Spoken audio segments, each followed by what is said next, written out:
Let's enjoy Japan. Wonderful. I knew you'd like this. You know me so well. Where to next?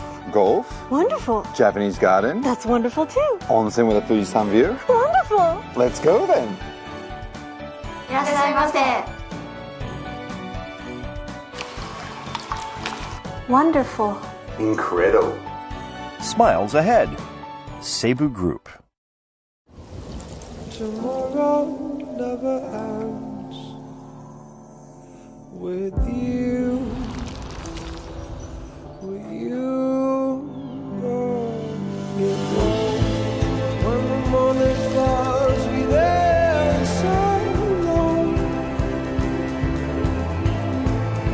Well, I know we'll never For life's greatest moments. Bridgestone. Az én álmaim autója, amit lerajzoltam, egy nagyon környezetvédő autó. Milyen jó lenne, ha sikerülne a megálmodott házamba költöznöm, ahol tudok kísérletezni és állatokat megfigyelni.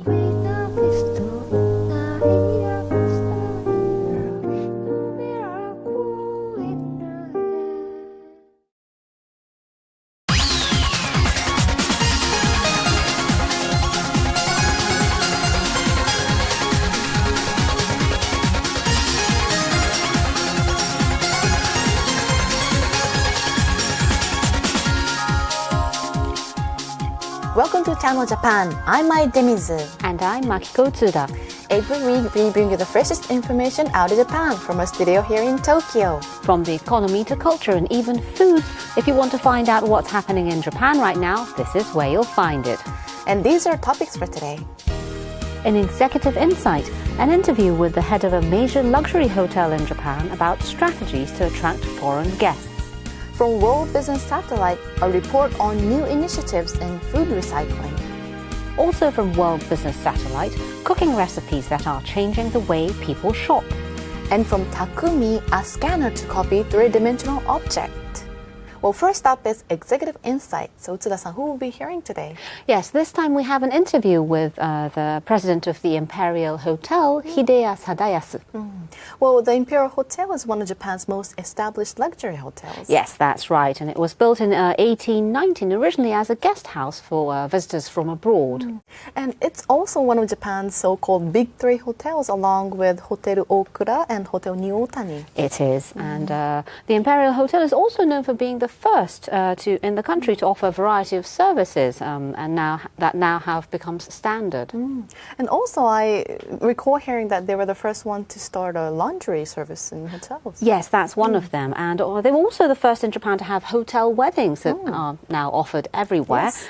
And also they boast other many firsts in Japan, including dinner shows and buffet-style restaurants. That's interesting. Well, clearly they have a long history and tradition of innovation, but at the same time, they're now facing a lot of competition from foreign high-end hotels being set up in Tokyo area. Yes, that certainly seems to be the case, and there's strong international interest in Japan's hotel sector, especially as the Tokyo Olympic nears in 2020. Yes. But the Imperial Hotel says it's looking beyond the Olympics and has a growth strategy based on its unchanging philosophy of hospitality. So take a look. Executive Insight. Hibiya, Tokyo. A major commercial area in Japan near the government office district of Kasumigaseki. Also a short distance from Tokyo Station and Ginza.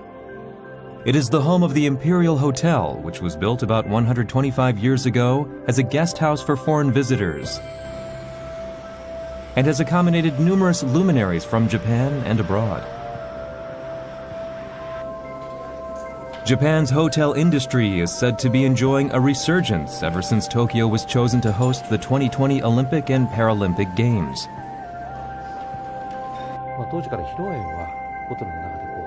We speak with Imperial Hotel President Hideya Sadayasu about his strategy ahead of this major event.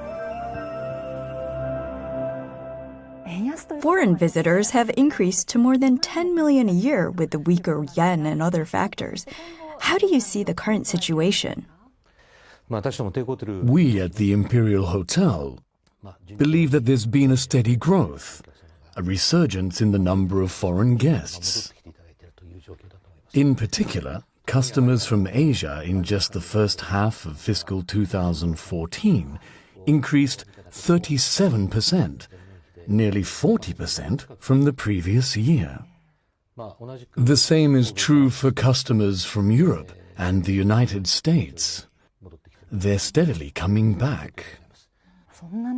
At the same time, many foreign-invested hotels are aggressively expanding into central Tokyo. How do you see this situation? It's becoming a bit tough in terms of sales and marketing. But if you look at the city of Tokyo, there are an impressive number of hotels, which means that there's a solid business environment that is on par with places such as New York, London and Paris.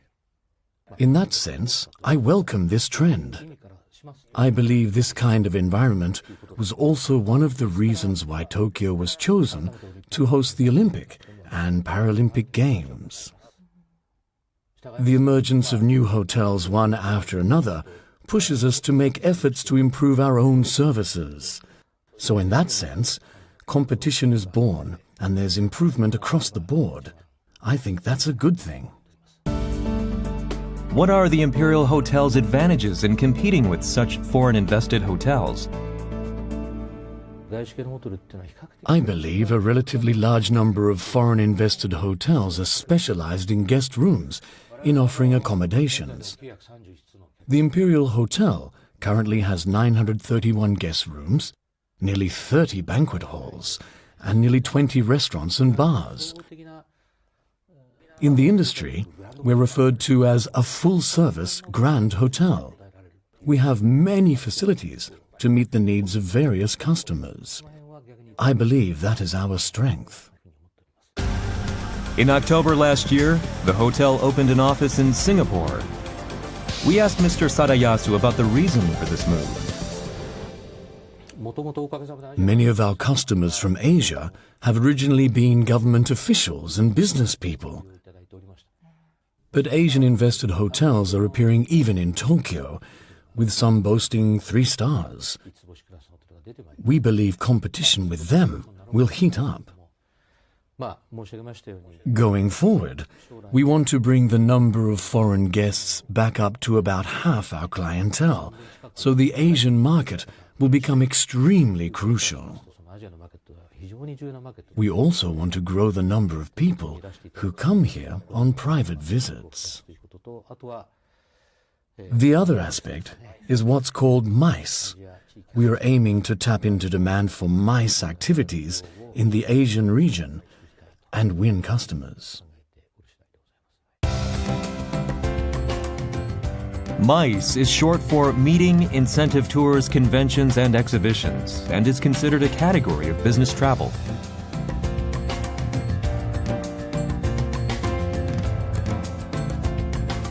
In recent years, the hotel has been focusing on this MICE field and successfully secured major contracts as the main venue for the annual meeting of the IMF and World Bank,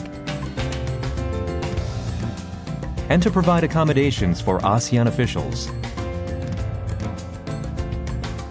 Such MICE activities have given the hotel a golden opportunity to promote its services to foreign government officials and business executives.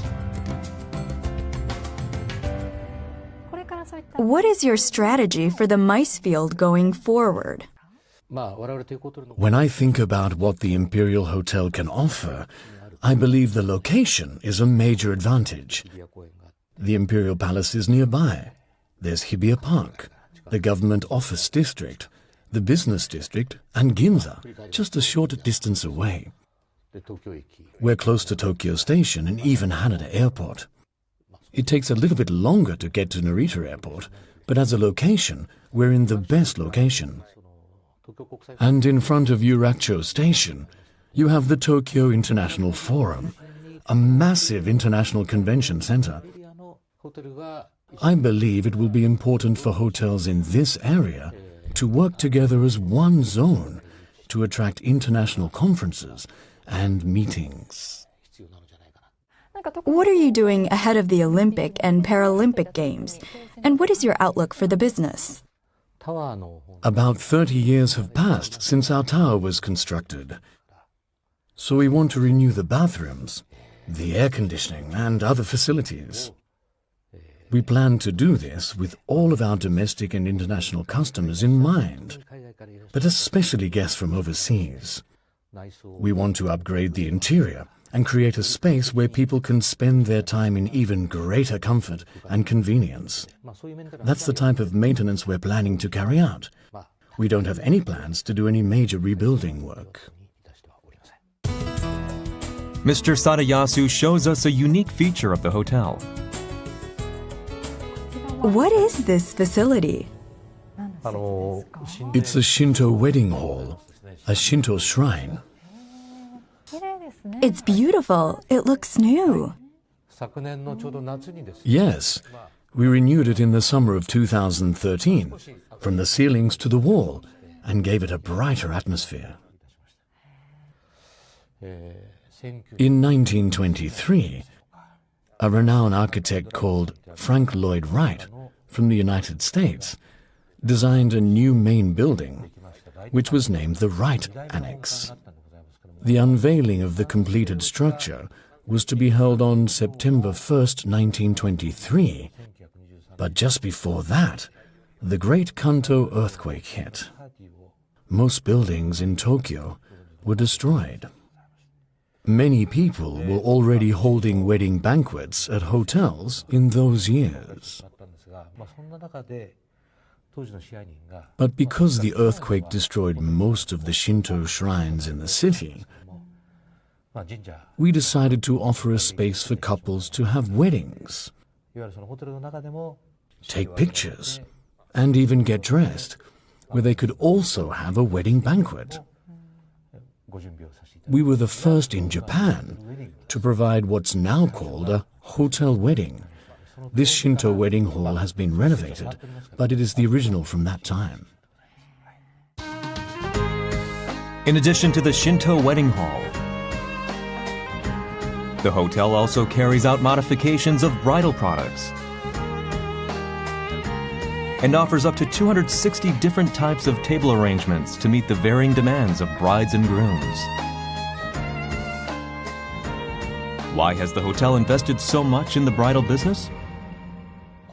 For the Imperial Hotel, we see the business of weddings as an extremely important marketing activity to build the next generation of fans.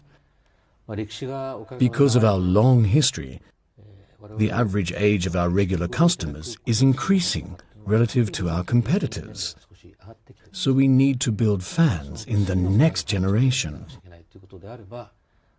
If people have their wedding here, then they'll come back for their wedding anniversary, or for dinner, or bring their children for a photo session, or for other events. We believe they'll return for celebrations and at each juncture in their lives. To make sure that they do, we plan to continue putting our effort into the wedding business. Since opening in 1890, the Imperial Hotel has earned an international reputation for its unique spirit of hospitality. That philosophy is expressed on the 14th to 16th floors of the main building.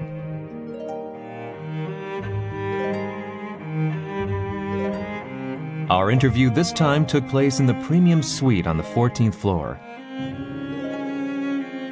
It reconstructs the design of architect Frank Lloyd Wright, who planned the former main building of the Imperial Hotel. We asked Mr. Sadayasu about the distinct hospitality offered by the Imperial Hotel. The concept of omotenashi, or Japanese-style hospitality, was promoted in Tokyo's Olympic bid. What does the word mean for the Imperial Hotel? First, it's about doing all the basic things properly. Chilled food served on cold dishes, hot main dishes on warm plates.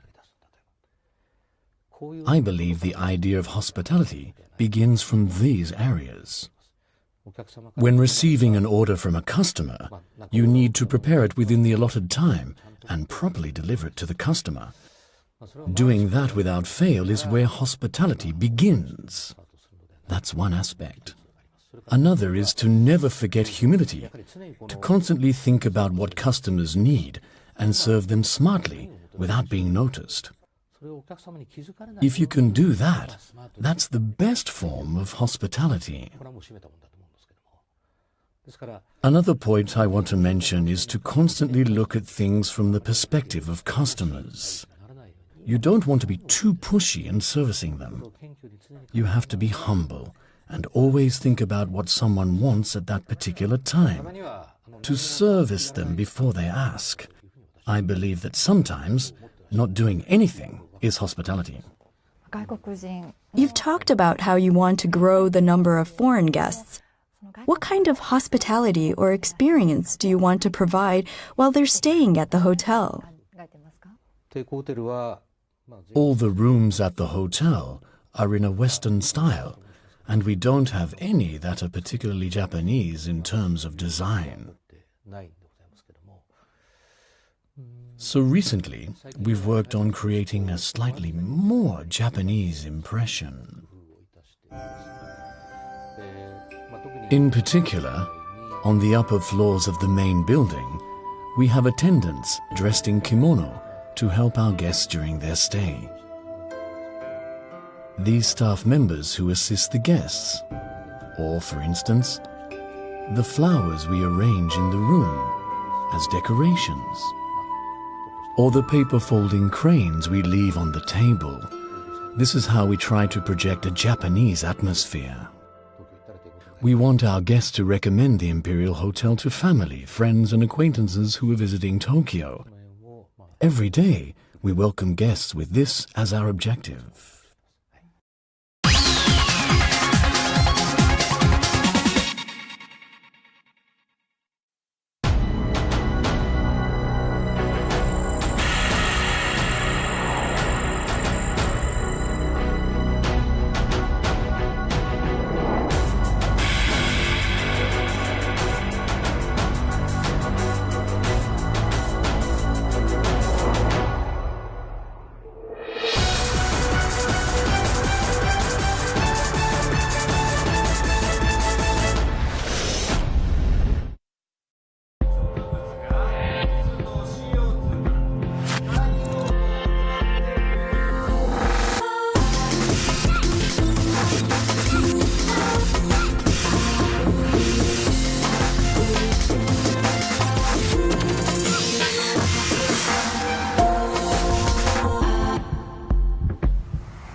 Welcome to Tokyo Skytree. This is the grand panoramic view from 450 meters. Here you experience the unforgettable. Look, enjoy, be amazed, and be awestruck. That's what Tokyo Skytree is all about. Japan's latest landmark, Tokyo Skytree. Man, look at all these cars. Hey, have you heard, by the way, the Japanese company Kobelco is working to make the world's cars lighter. So what does that mean? Kobelco is using aluminum and steel technologies to make car parts and bodies lighter around the world. Ah, Japanese technology. The country of karate. Ha! Ha! Ha! Why do we always do that? I don't know. The talk of the world. Kobelco.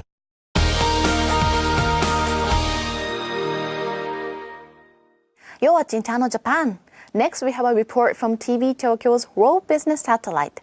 Well, Utsuda-san, what's the topic? Yes, this time we'll be looking at food recycling and also a scheme called a food recycling loop. Food recycling loop. What exactly is that? Well, typically unsold or leftover products from businesses that deal in food, such as restaurants and supermarkets, are recycled into fertilizer or animal feed, which is then used by farmers to grow vegetables or livestock. Well, recycling loop means that there's something more, something beyond that. Exactly. And Recycling Loop is a scheme for food businesses to sell meat or vegetables made by using such discarded food products. So it's a complete loop. Exactly. Well, what's the advantages for a business involved in this scheme? Well, on one hand, they can reduce costs associated with the disposal of unused or leftover food, and also at the same time promote the safety of their products and grow their brand recognition. I see. Well, is this something widespread now? Well, it's becoming more common, and many major supermarkets and convenience stores are actually actively setting up recycling loop mechanisms. And we have a report on this growing movement, so take a look.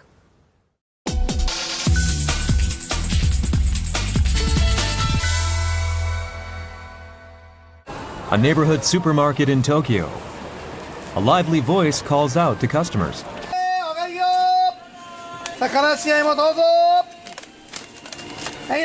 Welcome, welcome! Something unusual is happening here. From this day, purchases of butter have been restricted. We've had to limit the amount of butter people can buy. We can't procure any butter. This is all the supply they have for the next month. And there's been no word on the next shipment. The reason? A sudden shortage of milk. What's happening? We visited a large farm in the dairy country of Hokkaido.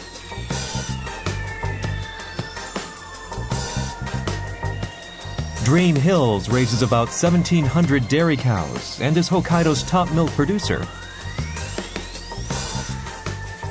But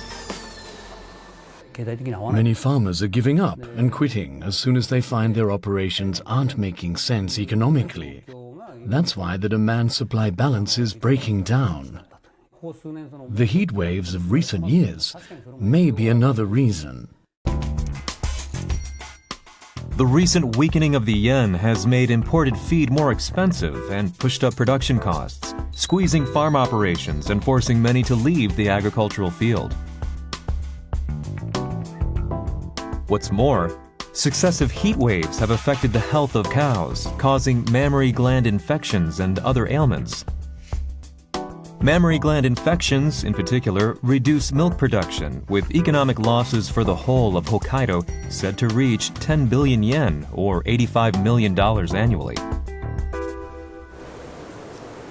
Amid this, a certain feed is attracting attention. These are used coffee grounds. They're said to strengthen the cow's immune system, so that's why we're using them as feed now. Feed made from used coffee grounds.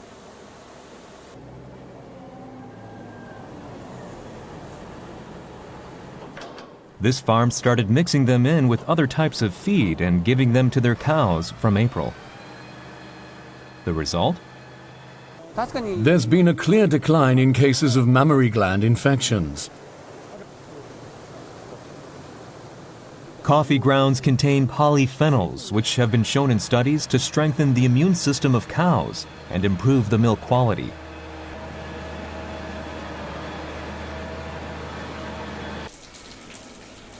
Through word of mouth, more farmers heard about the method and began using this feed.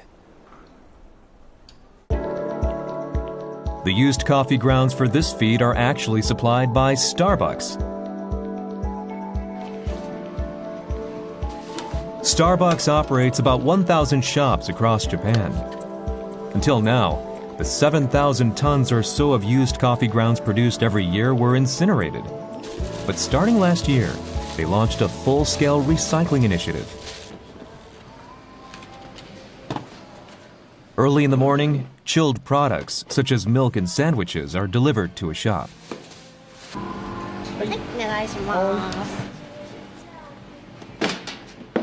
At the same time, the used coffee grounds produced by the shops are collected.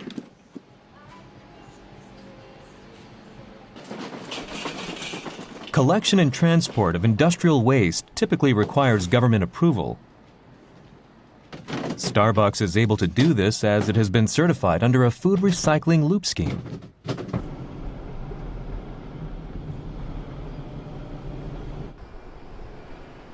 A prefab structure stands in the parking lot of a factory. This is where used coffee grounds from Starbucks are turned into feed. One shop produces 2 to 3 of these. Try holding it.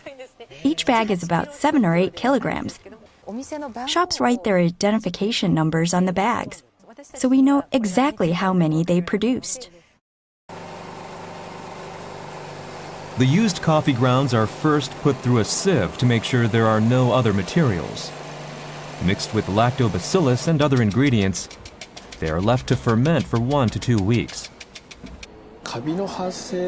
Mold can form, so preventative measures are taken from the moment the grounds are received from the shops. They're covered with vinegar and sealed so there's no air contact.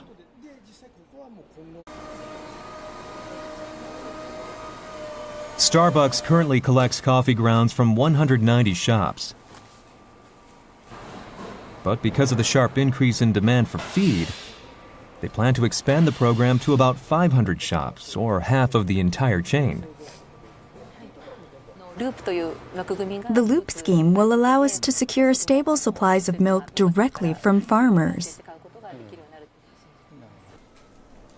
Feed born from used coffee grounds is helping to protect the health of cows.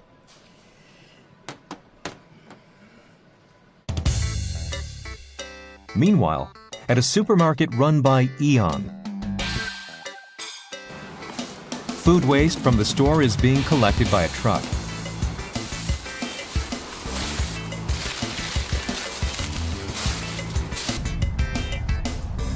Typically, food waste is taken to an incineration facility, but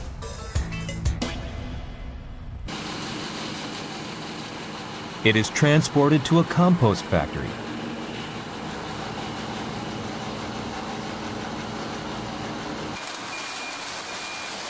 Waste produced by 12 Aeon stores and a food processing factory in Hyogo Prefecture are turned into compost. They began full-scale operations in December last year. We mix an equal amount of food waste and wood chips here. The waste collected is mixed with wood chips and fermented. Steam rises from the containers. In the process, a powerful smell of ammonia is generated. But after 2 months of fermentation, even that smell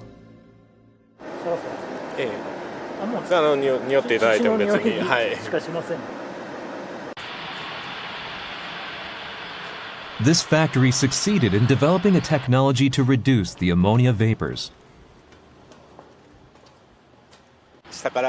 As air travels from below towards the top, the ammonia is diluted in the water and broken down by bacteria. The factory is actually located right next to a farm run by Aeon. The plan is to use compost made from the food waste of its stores to harvest 2,000 tons of vegetables a year.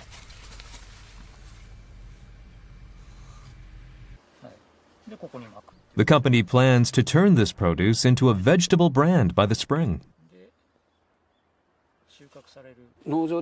Compost is used by farms and has a clear function. That's a visible loop. We want to promote that aspect on the sales floor.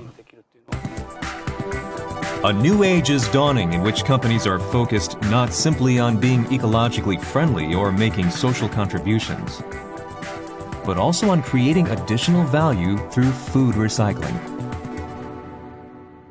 Well, using food products that would just have been thrown away to create high-value added food truly seems to be an ideal system of circulating resources. It does.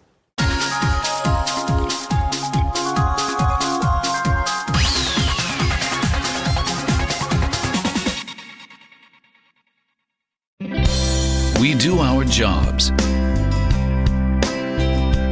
with sincerity and integrity to make a better living environment for the people and our society. Today's work, tomorrow's heritage. Shimizu Corporation. Omron is a company like no other. It defines expectations because engineers are constantly working on something new. Machines that are attuned to the way people think and move. Therein lies technology that will one day help the future. We automate. Omron.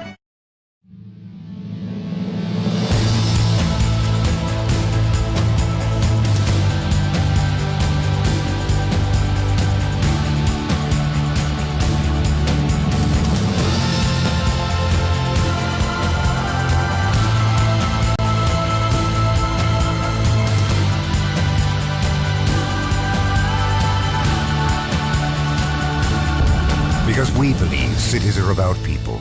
Mori Building.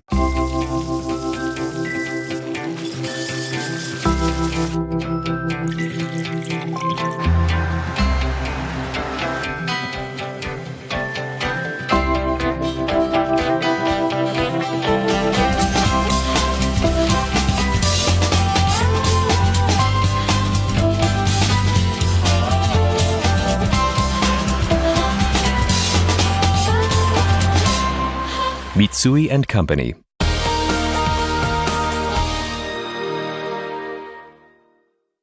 Well, Tsuda-san, what do we have next? Yes, first of all, I have a question for you. Do you usually cook at home?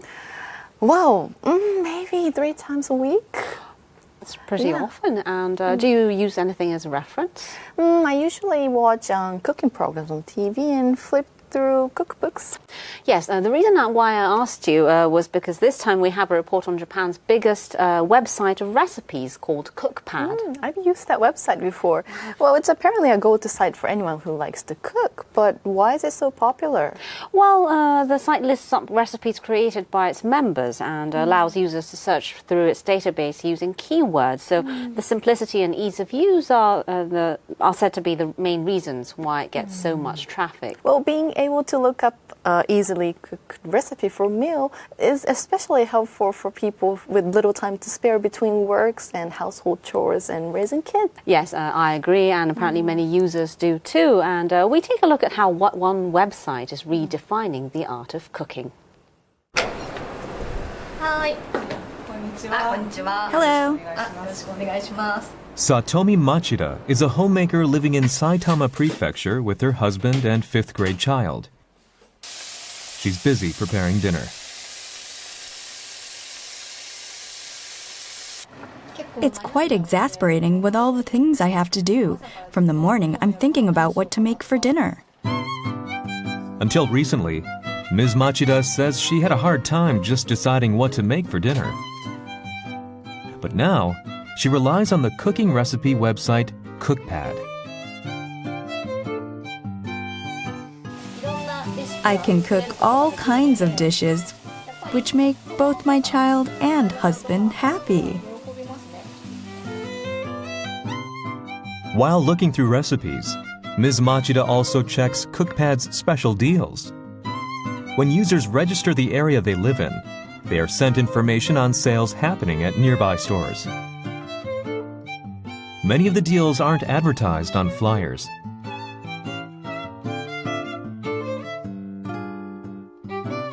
On the page for the recipe of a traditional yellowtail and radish dish, deals on radish are displayed.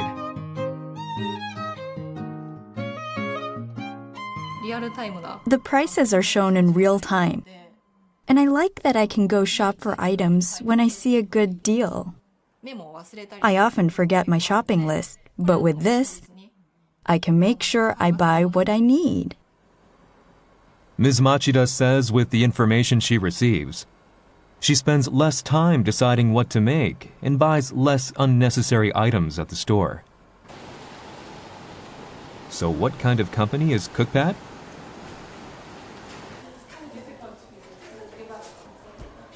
Visible from the entrance of its headquarters is a spacious kitchen. The employees are said to cook their lunches and dinners here, while thinking of new business ideas and holding meetings. Cookpad was launched in 1998 and is Japan's biggest cooking recipe website. It gets about 50 million visitors every month and has more than 1.4 million paying subscribers. They say it is the only successful subscription-based recipe website in the country.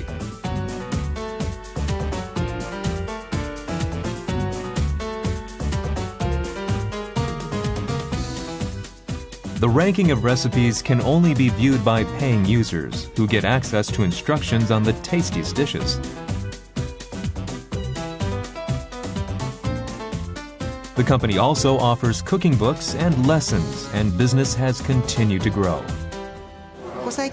A big driver is the recent spread of smartphones. Cookpad has 1.9 million different recipes, and smartphones are the perfect match to easily and conveniently search for dishes. The website, which has attracted a massive following of consumers, is now expanding into new areas. This is a sales section set up in collaboration with Cookpad. Displayed is a chicken and burdock root recipe printed from the website. Together with the main ingredient chicken, which has been discounted, are burdock root and tubes of garlic paste.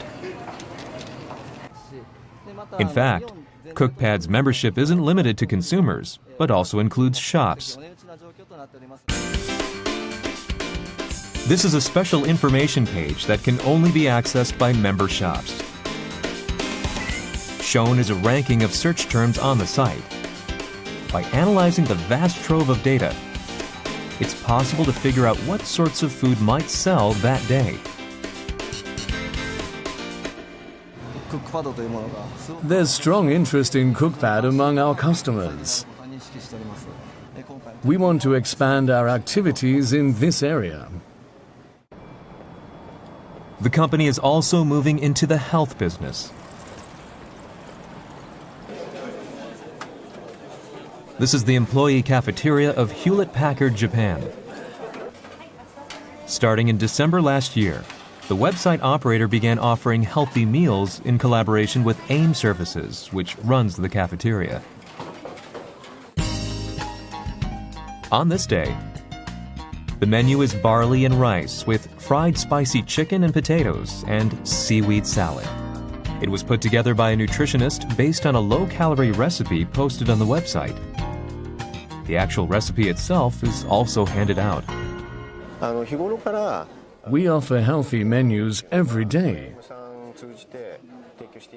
But with the cooperation of Cookpad, the employees can look at and try out the recipes at home as well. Hewlett-Packard says the aim of offering healthy meals together with the recipes is to make employees more aware of what they eat.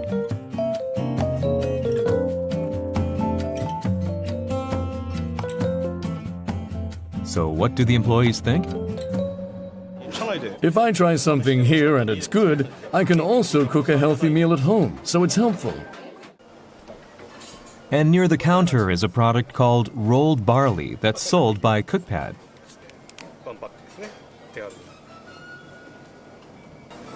The scenario we want to create is for employees to tell their wives or husbands about the menus here and buy these ingredients and cook them at home.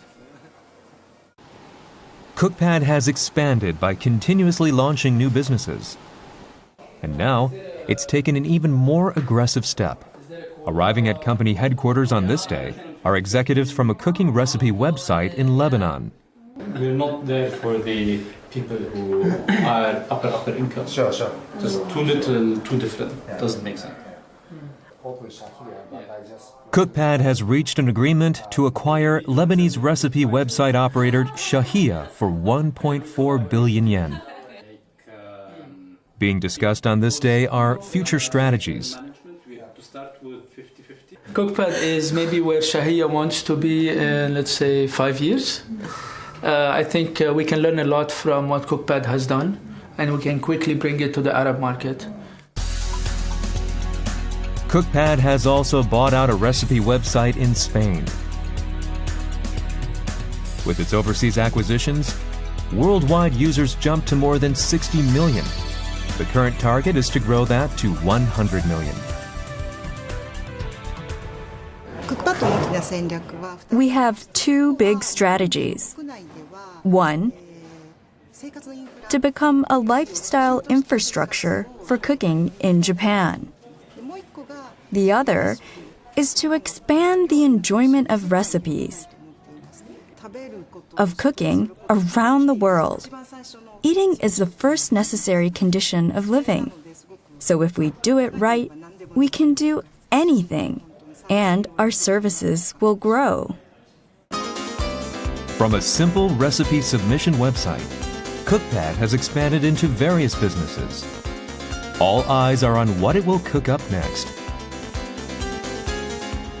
Well, it's surprising that this subscription-based site is enjoying such strong growth. That's true, but they also have another key revenue source, which is promotions of food products through activities such as recipe contests. Well, do you have any example of that? Well, one example is a vinegar maker was struggling to get people to use their product because some people were saying the smell was too strong. And the maker developed a new product and used the site to recruit about 1,000 people who would test their product and create new recipes. And in the end, they got about 7,000 applications and over 1,000 recipes in just 2 weeks. And the company says that as a result, they were able to get more consumers to use vinegar. That's very impressive. Well, if they can internationalize the site, more people from abroad could try cooking Japanese dishes at home. Yes. Well, after the break, we have a new episode of Takumi.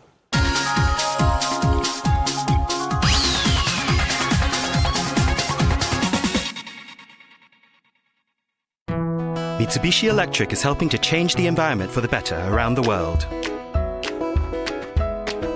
Green subway systems in India.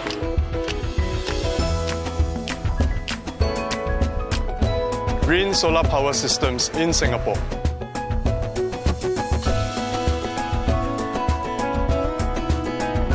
Sistem AC ramah lingkungan di Indonesia. Eco changes for a greener tomorrow. Mitsubishi Electric.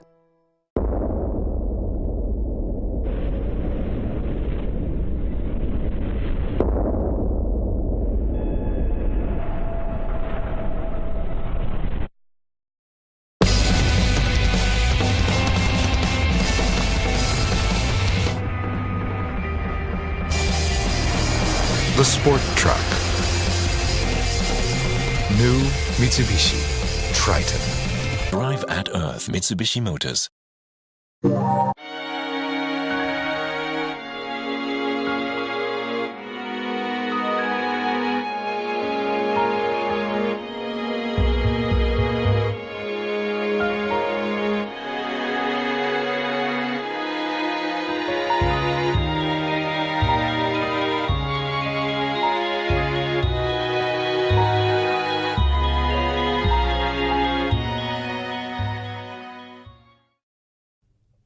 The World Assembly for Women 2014, held under Prime Minister Shinzo Abe's initiative to create a society in which women shine. An international conference to discuss policies for the empowerment of women. I am determined to make the 21st century a world with no human rights violations against women. WOW is one step towards making that pledge a reality. We are glad, as the Prime Minister indicated, that we are going to have a home in Tokyo. More than 100 panelists from 24 countries and 6 international organizations discussed measures to promote the role of women in society. Foreign Minister Fumio Kishida, who chaired the roundtable, issued a final proposal. WOW will be held again next year. Now is the time for Japan and the world to take serious action. World Assembly for Women in Tokyo 2014.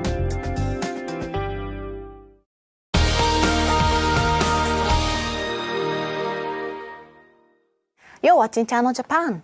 Next, we bring you a segment called Takumi from Science View, a program produced by NHK that introduces the latest developments in science and technology in Japan.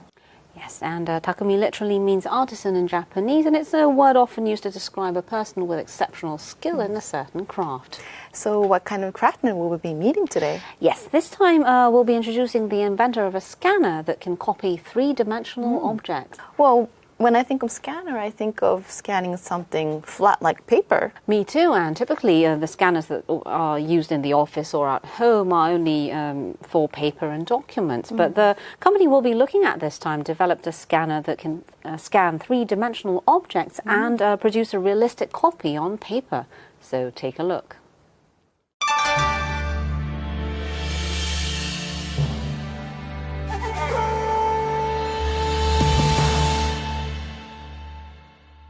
Hi, I'm in Kyoto City. Today we'll meet a Takumi who has created an amazing scanner that can produce stereoscopic images, just like the way people see things. Let's go.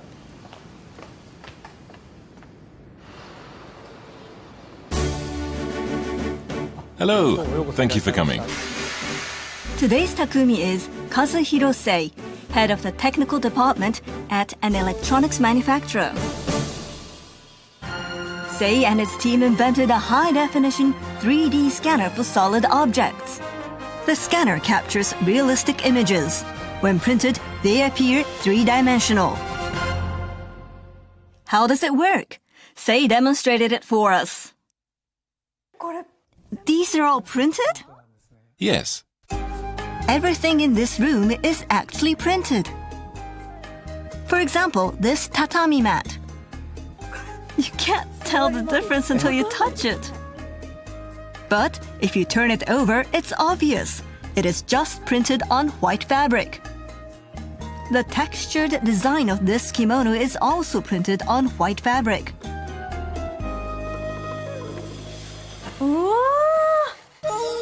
This is Jisoin, a temple in Kyoto which is famous for its polished floor that reflects the greenery of its garden.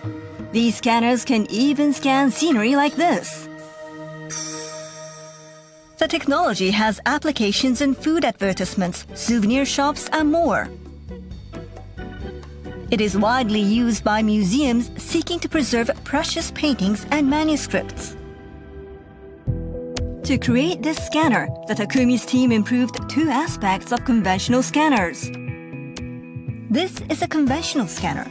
The image sensor is on the bottom, so the object to be scanned must be placed face down on the surface. In contrast, Sei's team has come up with a way to scan from overhead. Their design places the image sensor above the object to be scanned, in between fluorescent light tubes. This makes it possible to scan such objects as food, specimens, and other irregular shapes. Secondly, they worked on improving the capture of three-dimensional texture. An oil painting has intricate unevenness to its surface. A conventional scanner cannot reproduce the 3D texture of the surface, but this scanner can do so in fine detail. How is it possible? By scanning the shadowed areas and the recessed or raised areas not from directly in front, but from a side angle, the image will show the apparent surface variation. Because it is a company's secret, Sei did not go into detail, but he did reveal that its scanner's image sensor can freely alter the angle at which it scans. By scanning from angles oblique to vertical, the unevenness of the surface can be precisely captured. Sei's company was a subcontractor to a major scanner manufacturer, but when the IT bubble burst in the late 1990s, the company faced financial difficulties. Sei's team broke away from subcontracting by launching a totally new scanner that could scan any object. We had to do something, or the company had no future. It all started because we just had to do something. They have created more than 40 different types of scanners for different purposes. This is a scanner made to scan cylinder records for phonographs. Phonographs were popular sound playback devices more than 100 years ago. Cylinder records are cylindrical tubes with an audio recording engraved on their outer surface. But over the years, many deteriorated and could no longer be played back. By scanning the grooves of the cylinder record, Say's team succeeded in reproducing their sound.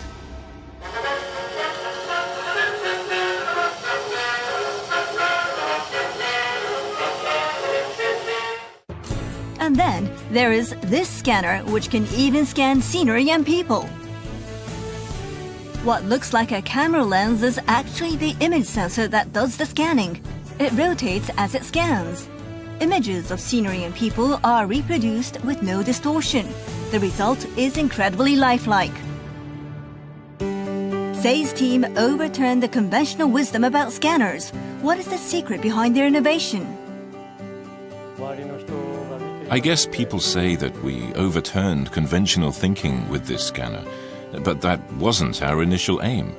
I would say we were more determined not to give up. It was a matter of just thinking and thinking again from every possible angle. Then it's really important to keep steadily plugging away at the important areas.